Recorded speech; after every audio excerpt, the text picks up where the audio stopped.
Receiving criticism can be tough. Here is a practical way to learn from it. When criticized, pause and resist the urge to defend yourself immediately. See it as a ball being thrown at you. Don't throw it back right away. Instead, take the ball in your hands and study it. Reflect on the feedback objectively. Is there a truth you can learn from? Is there anything you want to take from this? Then decide what to do with the ball. Put it down next to you, carry it with you, or throw it back.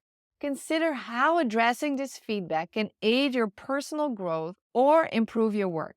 For example, if criticized for being too detail oriented, think about whether you find that an issue, and if so, explore ways to delegate and prioritize better. View criticism as a tool for growth. It's an opportunity to evolve and enhance your skills.